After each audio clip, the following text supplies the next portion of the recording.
My name is Rosalie Bennett. I'm 32 years old, and until a week ago, I believed in stability the way some people believe in fate. Not blindly, not romantically, but deliberately. I work in IT operations for a regional hospital network. My days are structured. Systems, protocols, contingencies. I wake up at 6, gym by 7, desk by 8. I like knowing what comes next. I like building things that don't collapse under pressure. That included my relationship. Daniel Hayes is 29. We had been together for just over 4 years, engaged for 9 months. Not living together officially, but close enough that it didn't matter. Shared accounts for the wedding, shared plans for everything after. From the outside, we made sense. Daniel was different from me in ways I thought balanced us.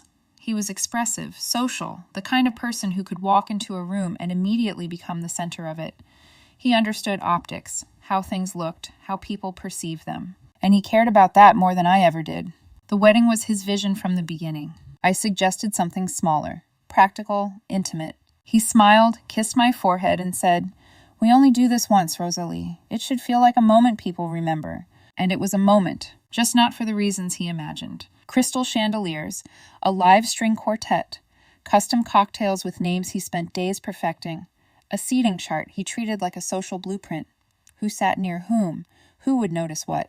It wasn't just a wedding, it was a performance. The week leading up to it should have felt chaotic in a normal way. Final fittings, vendor confirmations, families flying in. And it did. But Daniel was calm. Too calm. Not excited, not nervous, just composed. Detached in a way I couldn't quite define. Like he was watching everything unfold instead of living inside it. At the rehearsal dinner, it became harder to ignore. He barely spoke to me unless someone was looking directly at us. When they were, he slipped into character effortlessly. Warm, attentive, charming. The second their attention shifted, so did he. He spent most of the night leaning close to Lucas, his best man, whispering, checking his phone, smiling at things he didn't share with me. Private smiles. That was what unsettled me the most. At one point, I asked lightly, "What's so funny?" He didn't even look up fully, just smirked and said, "You're overthinking again." Later in the parking lot, I tried once more. "Is everything okay with us?" He exhaled slowly, like I'd asked something inconvenient. "Rosalie, tomorrow isn't about your anxiety. It's my moment, too. Can we not do this right now?" Not our moment. His. Then he kissed my cheek, brief, distracted, and got into his car. He didn't look back when he drove away. I stood there longer than I should have, telling myself it was stress, that weddings do strange things to people, that I was imagining the distance. By the next afternoon, I wouldn't be able to lie to myself anymore. The wedding day started exactly on schedule. I woke up at 6, even though my alarm was set for 7, went for a run, showered, moved through everything like muscle memory. By noon, the venue was full. Guests arriving, families greeting each other, his parents overseeing last-minute details like producers on a live show. I stayed in the bridal suite, answering messages, letting the makeup artist work, smiling when I was supposed to. We had agreed not to see each other before the ceremony. Daniel wanted the reveal, the moment. Cinematic, he had called it. About 20 minutes before the ceremony, the coordinator knocked. That tight, polite smile people use when something isn't right. "Daniel is running a few minutes behind," she said. "Nothing to worry about." 5 minutes later, someone else knocked. Not Daniel, not his mother, just one of the bridesmaids. She looked uncomfortable, like she didn't want to be there. She handed me a folded piece of paper. "He asked me to give you this, privately." For a second, I almost smiled. A letter, something sentimental. People do that before weddings. I opened it. It wasn't a letter. It was a small, torn piece of paper. Handwriting I recognized immediately. "I'm sorry, I can't do this. My true love came back. I have to follow my heart. You'll understand one day." That was it. No name, no explanation, no conversation. For about 10 seconds, I genuinely thought it was a joke, some kind of tasteless pre-wedding prank. But the silence outside the room felt wrong. Heavy. I looked up at the bridesmaid. She couldn't meet my eyes. "Where is he?" I asked. She hesitated. "He left." Left. Not stepped outside. Not delayed. Left. Something inside me didn't shatter. It didn't even crack. It settled. Cold, precise, clear. I folded the paper carefully and slipped it into my clutch. Then I stood up. I didn't cry, didn't raise my voice, didn't ask anyone to explain something that had already been made very clear. At 2:52 p.m., I walked into the ceremony hall alone. No music. No announcement. Just the sound of 180 conversations slowly stopping as people noticed. The candles were lit, the quartet still playing softly, everything exactly as it was supposed to be. Except the groom wasn't there. I stepped forward, close enough that no one could pretend not to see me. "I'm sorry," I said, my voice steady. "The wedding will not be taking place today." Silence. Then confusion. A ripple through the room. Chairs shifting. Whispers rising. His father stood up immediately. "What do you mean?" he demanded. I didn't argue. I handed him the note. He read it. His expression changed, but he didn't question me. That told me everything I needed to know. I turned back to the room. "Thank you for coming. I'm sorry for your time." No drama. No breakdown. I stepped down, walked past the flowers, past the aisle I was never going to walk, and out through the side exit. Outside, the air felt different, quieter. My phone started vibrating almost immediately. "Daniel, 3 missed calls." Then a message. "Please don't make a scene, we'll talk later." I stared at the screen longer than I should have. Not "I'm sorry." Not "please forgive me." "Don't make a scene." I got into my car, and for the first time all day, I understood exactly who I had almost married. I drove home in silence, still wearing the dress Daniel had insisted looked timeless on me. That word hit differently now. Timeless. As if humiliation could somehow become elegant if it happened under chandelier light. The streets blurred past in a gray, flat way that made everything feel unreal. My hands stayed steady on the wheel. That unsettled me more than anything else. I kept waiting for the crash to come, for rage, sobbing, disbelief, some cinematic collapse in the middle of a red light.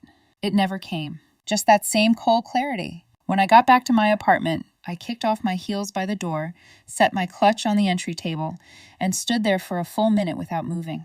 The silence inside felt almost sacred after the noise of the venue. My phone, on the other hand, was relentless. Calls, texts, notifications stacking over each other so fast I could barely read them. Daniel again. Then Lucas. Then Daniel's mother. Then numbers I didn't know. I ignored them all. I unzipped the back of my dress halfway, enough to breathe, then walked into the kitchen and poured a glass of water with hands that did not shake.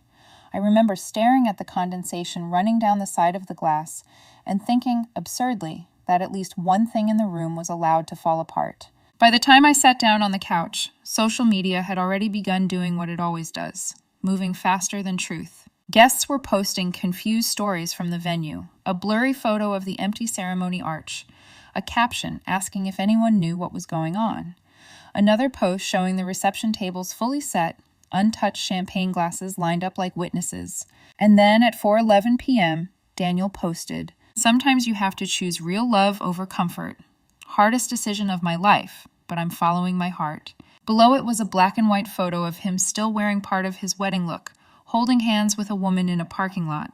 Her face was only half visible, but I knew who she was immediately. Vanessa Cole, his ex-girlfriend, the one he used to describe as a mistake, the one he once called exhausting, selfish, impossible to build a future with, the one he swore he would never go back to. I stared at the image for a long time, not because I was shocked by who it was, but because suddenly too many small things from the past 6 weeks shifted into focus all at once. Vanessa had not been some distant memory. She had been a shadow in the background of our final stretch, and I had kept telling myself shadows only mattered if you turned to face them. When Daniel and I first started dating, he told me about her within the first month. 3 years together in his early 20s. According to him, it had been dramatic from the beginning. Breakups, reconciliations, promises that dissolved as quickly as they were made. He called her his lesson. "I learned what chaos looks like," he told me once, half laughing, lying beside me on my couch after midnight. "That's why you feel different." At the time, I thought it was honesty. Now I wonder if it was rehearsal. There had been moments during our relationship when her name surfaced. A message request he claimed he ignored. A photo she liked late at night. A casual mention that she had moved apartments, switched jobs, started dating someone new. Each time he brought it up in a way that seemed almost performative, like he was proving how little she mattered by mentioning her at all. I never went through his phone. Never demanded receipts. I've always believed that if someone wants to betray you, surveillance only delays the discovery. It doesn't prevent the choice. What I did notice was that about 6 weeks before the wedding, he started talking about Vanessa more often. Not wistfully, not obviously, just enough to keep her present. She's changed a lot. She's calmer now. She moved back to the city. She started consulting for a design firm. Good for her. I remember asking once, while we were reviewing seating charts at my dining table, "Why do you even know all of that?" He didn't miss a beat. "Everybody checks on an ex sometimes, Rosalie. It doesn't mean anything." Then he reached across the table, tapped my wrist lightly, and smiled in that easy way he used when he wanted to make me feel unreasonable. "It's harmless." At the time, I let it go. We had deposits down, families coordinating flights, a ceremony scheduled down to the minute. I assumed no one standing that close to the altar would be reopening a door they intended to walk through. I was wrong. My phone buzzed again. This time I listened to the voicemail he had left. His voice was not emotional, not shaken, not guilty. Annoyed, if anything. "Rosalie, call me back. We need to get ahead of this before people start twisting it. I didn't want it to happen this way, but Vanessa showed up this week and it gave me clarity. I can't ignore fate. Please handle this like an adult and don't embarrass either of us more than necessary." I replayed it once, then once more. Not because I needed to hear it again, but because I wanted to be sure I hadn't imagined the tone. Fate. Embarrass either of us. He had left me in a wedding dress with a torn note and was already speaking like a publicist trying to salvage a launch. That was the moment something final locked into place inside me. This was not a man overwhelmed by emotion. This was a man managing optics. Around 6 that evening, one of my cousins forwarded me a screenshot from a private group chat. Daniel, talking to friends. He said he had chosen passion over predictability. Predictability. I sat with that word for a long time. 4 years reduced to something he could frame as dull, because it suited the story he wanted to tell now. The routines he used to say made him feel anchored. The steadiness he used to call rare. The life we were building suddenly rewritten as a compromise he had heroically escaped. Outside, the light was fading. Inside, my wedding dress was still half-zipped, my makeup still intact, my apartment still full of objects that belonged to a future already canceled. And somewhere between sunset and full dark, the adrenaline wore off and logistics took its place. There were vendors to contact, a honeymoon to cancel, family messages I did not have the energy to answer. But before any of that, there was one thing I could control immediately. I blocked Daniel. Not impulsively, not theatrically, deliberately. First, I sent one final message. "The wedding is over. I will not participate in managing your narrative. Any necessary financial matters can be handled by email only." Then I blocked his number. Instagram, Facebook, everywhere. I muted the mutual group chats too. I didn't want explanations, spin, or secondhand guilt delivered as concern. He had made a public choice. I was not going to help him edit it into something cleaner in private. Within minutes, he started trying other routes. My older sister Claire called. "Daniel just contacted me," she said, her voice low and tight with anger. She was trying not to unleash too quickly. "He says you're refusing to listen and making this harder than it has to be." I almost laughed. Not because it was funny, because it was so immediate, so predictable in its own way. He had barely abandoned me before he began reframing me. "Please don't answer him," I said. I wasn't planning to. "If he reaches out again, send one sentence. Direct all necessary communication to email." Claire was quiet for a second. Then softer, "Rosalie, are you okay?" I looked down at the skirt spread around me on the couch like evidence from another woman's life. "No," I said honestly, "but I'm clear." After we hung up, I opened my laptop and began reviewing the wedding contracts. Most of the major expenses were already lost. Venue, catering, florals, music. Daniel had wanted the full production, and productions are expensive even when they end in applause. But the honeymoon package, an 8-day trip he had described as our reset after the chaos, was partially refundable if canceled within 24 hours. I called the travel company before midnight and canceled it. The refund would go back to the joint wedding account. The joint account both of us had access to. So I logged in. There was still a remaining balance. Money left after final vendor payments, gift deposits from both sides, and the untouched portion we had been saving for post-wedding expenses. I transferred my exact contribution back into my personal account and documented the transaction clearly. No games, no revenge, just separation. At 1:13 a.m., I finally took off the dress. That should have been the moment I cried. Standing barefoot in my bathroom, peeling myself out of silk and structure and hours of expectation. But what I felt wasn't heartbreak in the dramatic sense. It was something colder. The ache of realizing how long I had been standing next to someone who thought presentation was the same thing as truth. By the next morning, Daniel had gone fully public with Vanessa. More photos. More captions about second chances. Destiny. Choosing what feels real. The comments beneath them split cleanly into two kinds of people. those congratulating his courage, and those asking careful questions about timing. I noticed something else too. Vanessa was posting constantly. Daniel was not. He appeared in her photos, yes. He stood beside her, sat beside her, let himself be framed inside the story she was telling. But his own accounts were nearly silent except for that first announcement. No reposts, no effusive declarations, no visible enthusiasm that matched the scale of what he had just detonated.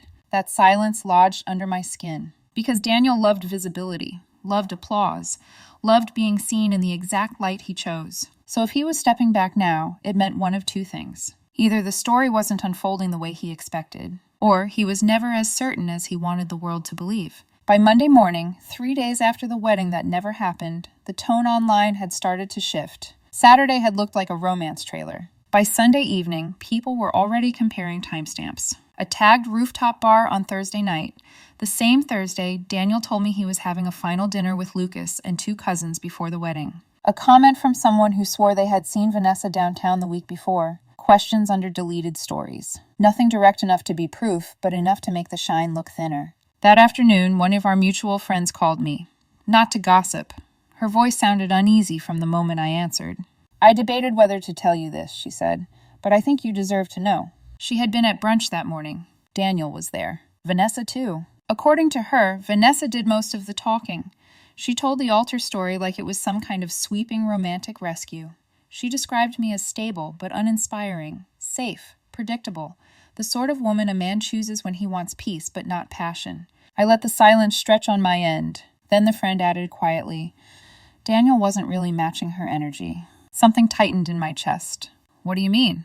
He looked uncomfortable, like he wanted it to sound better than it actually was. And then someone at the table asked if he'd been planning to stop the wedding all along. I sat down slowly at the edge of my bed. And? He said he didn't know you were really going through with it that day. For a moment, I thought I had heard her wrong. What? That's what he said. That he thought things were already falling apart. That he didn't realize it had gotten all the way to the ceremony. I closed my eyes. There it was. The first real crack. Not just betrayal. Cowardice mixed with delusion. He had let Vanessa turn the story into some grand collision of true love, but according to his own careless words, he had not even fully expected a wedding to be happening when he chose to blow it apart. In other words, he had not orchestrated a dramatic reunion. He had stumbled into destruction and then tried to style it afterward. When the call ended, I sat alone for a long time with my phone in my hand and that sentence echoing in my head. He didn't know you were really going through with it, as if I were the one who had surprised him. As if the invitations, the fittings, the deposits, the families, the countdown, the vows waiting in a folder on my kitchen counter had all been background noise to his unresolved fantasies. Outside, someone in the building hallway laughed at something distant and ordinary. A door shut. Water ran through pipes behind the wall. Life continuing. And somewhere inside that quiet, I understood something I hadn't fully admitted yet. Daniel had not just abandoned me. He had built a version of me in his head, steady enough to absorb whatever he chose, quiet enough to carry the humiliation without interrupting the image he wanted afterward. He was wrong. I still wasn't going to chase him. I still wasn't going to perform my pain for an audience. But from that point on, I was done underestimating how much of this had been about control. And the more he and Vanessa tried to polish the story, the more obvious it became that neither of them was actually holding it. By Tuesday, the story Daniel tried to present as a grand, romantic turning point had already started to fracture in ways he couldn't control. And I hadn't said a single word. That mattered more than I expected. Silence, when someone else is over-explaining, has a way of becoming its own kind of statement. I went back to work that morning, not because I felt ready, but because routine is something I trust. Systems don't pause for personal disasters. Servers still need monitoring. Updates still need to be deployed. Problems still need solutions. My coworkers were careful around me, respectful. A few asked if I was okay. I gave them the same answer every time. I'm not great, but I'm clear. And clarity kept me steady. Meanwhile, online, things kept shifting. At first, the tone had been admiration. Daniel choosing real love. Vanessa reclaiming something lost. The kind of story people like to believe in because it feels cinematic. But real life doesn't hold that shape for long. By Tuesday afternoon, small inconsistencies had started circulating in group chats. Not public posts, yet, but enough to change how people were talking behind the scenes. Someone pointed out that Vanessa had been seeing someone else not long before reconnecting with Daniel. Someone else noticed that Daniel hadn't liked a single one of her recent posts about their reunion. Another person mentioned that he was still following that same woman Vanessa had supposedly replaced. None of it was definitive on its own, but together it made the story feel unstable. That evening, Daniel finally posted again. Not a love declaration, not a photo with Vanessa, just a vague statement. I respect everyone's privacy and won't be engaging in unnecessary drama. Some things are better handled offline. Comments were disabled within minutes. I stared at the post for a while, not because it surprised me, but because it contradicted everything Vanessa had been broadcasting. She was telling a story of certainty. He was stepping back from it. And when two people involved in the same moment start telling it differently, the truth usually lives somewhere in the gap. By Wednesday morning, Vanessa had started quietly deleting things. The black and white photo from the wedding day, gone. Several captions about destiny, edited, softened, or erased entirely. Screenshots, of course, were already everywhere. You can delete a post. You can't delete the moment people saw it. That afternoon, another message reached me, not from Daniel directly, but through a different channel. An email. New address. Subject line, we need to align. I didn't want to open it, but I did. Because for the first time, I wasn't trying to understand what happened. I was trying to understand how far they would go to reshape it. The email was carefully written. 3 paragraphs, measured tone. He said he never intended to hurt me. He said emotions were complicated. He said timing had been unfortunate. Then he shifted. He was concerned about how people were interpreting the situation. He felt the narrative was becoming distorted. He suggested we release a joint message to close friends and family, something mature, respectful, mutual. He even attached a draft. I opened it. In his version, there was no note, no Vanessa, no last-minute decision, just 2 adults who had gradually realized they weren't compatible and had chosen to part ways before making a mistake. He wrote that we had been drifting apart for months. That part almost made me smile, not because it was funny, because it was so precise in what it erased. The late-night conversations about the future, the shared plans, the steady rhythm we had built, rewritten in a few sentences as something hollow. I didn't respond. I moved the email into a folder I had created the night before. Documentation. Then I blocked that address. An hour later, another email came. Different address. Shorter. Why are you being like this? Blocking me makes me look guilty. That line confirmed everything. Not regret. Not accountability. Image. I blocked that address too. No response. No explanation. Just a clean boundary. Meanwhile, the situation outside my control kept evolving. By Wednesday evening, something new surfaced. A screenshot. This time from the woman Vanessa had reportedly been seeing before Daniel. It wasn't direct. No names, no accusations spelled out. Just a post about being blindsided.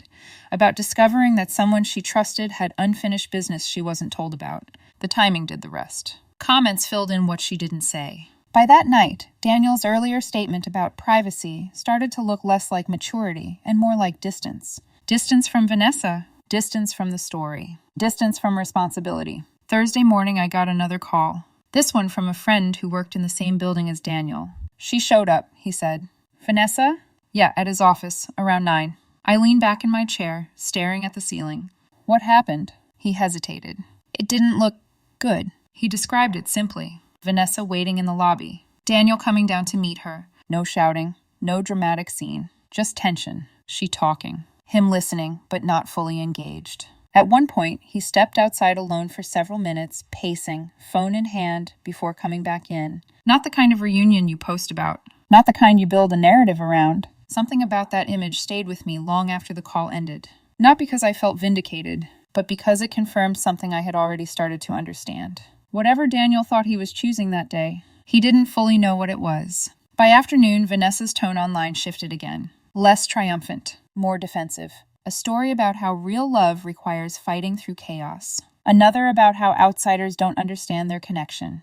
Daniel said nothing. That silence was louder than anything she posted. Late that day, there was one more attempt at contact. This time, physical. I was in my living room when I got a notification from the building's security app.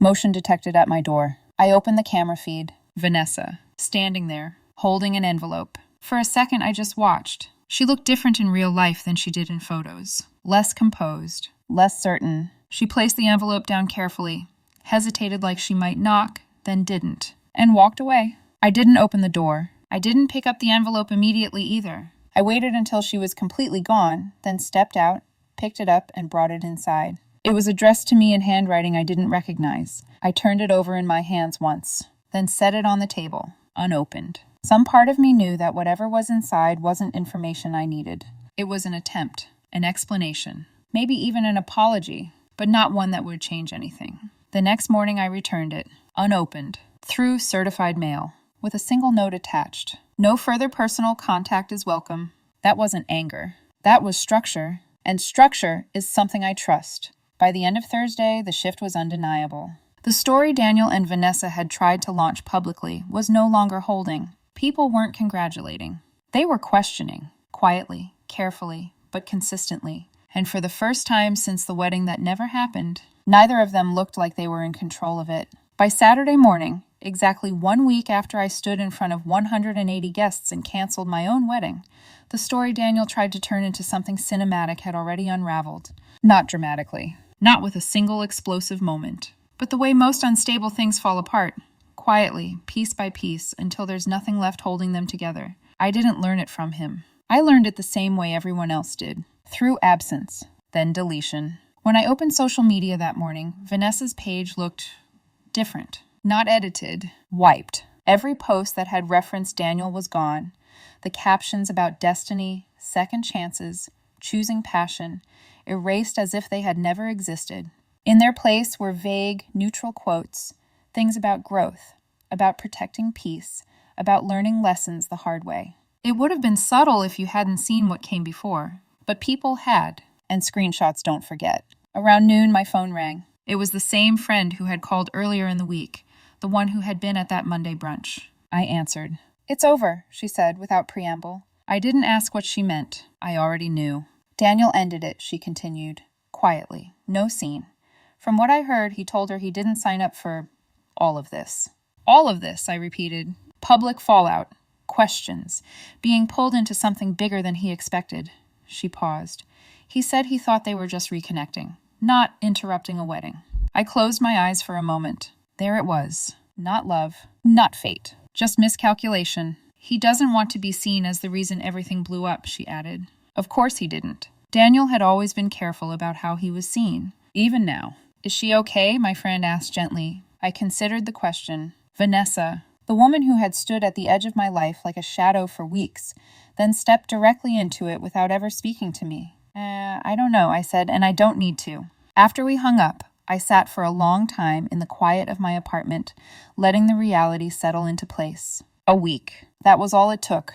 The true love he had chosen over everything we built lasted less than 7 days under the weight of attention. Not because I exposed it, not because I fought back, but because it couldn't support itself. By that evening, the shift was visible to anyone paying attention. The comments had stopped asking questions. They had started drawing conclusions. Vanessa had gone silent. No stories, no attempts to reframe, no new narrative. Just absence. Daniel, on the other hand, resumed posting, but only about work. Neutral updates. Controlled, clean, carefully distanced from anything personal. As if he could step out of the situation by pretending it no longer existed. That night, there was one final attempt at contact. Not from him. From his mother. The message was short. "Rosalie, I know this has been difficult. Daniel is going through a hard time right now. We were hoping you might be willing to speak with him. He regrets how things unfolded." I read it once. Then again, he regrets how things unfolded. Not what he did. Not the decision itself. Just the outcome. I typed a single reply. "I wish him well, but there will be no further contact." Then I blocked the number. No anger. No hesitation. Just closure. By Sunday, the noise had already started to fade. That's the thing about public drama. It feels enormous when you're inside it, like it's the only thing anyone can see. But attention moves quickly when there's nothing left to sustain it. No ongoing romance. No dramatic reconciliation. No satisfying arc. Just a canceled wedding and 2 people who couldn't hold the story they tried to tell. By Monday, I went back to work like it was any other week. Systems still needed monitoring. Issues still needed resolving. My coworkers asked fewer questions. Life adjusted, and so did I. Not back to what it was before, but forward, with something sharper, clarity. Because that's what this gave me in the end. Daniel had built a version of reality that depended on momentum, on spectacle, on people accepting the story before they had time to examine it.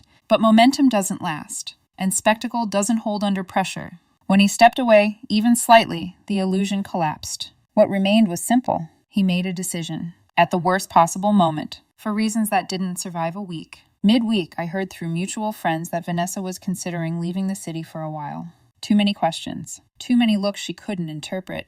The same people who had congratulated her online were quieter in person. I didn't take satisfaction in that. But I didn't feel responsible for softening it either. Some consequences don't need help.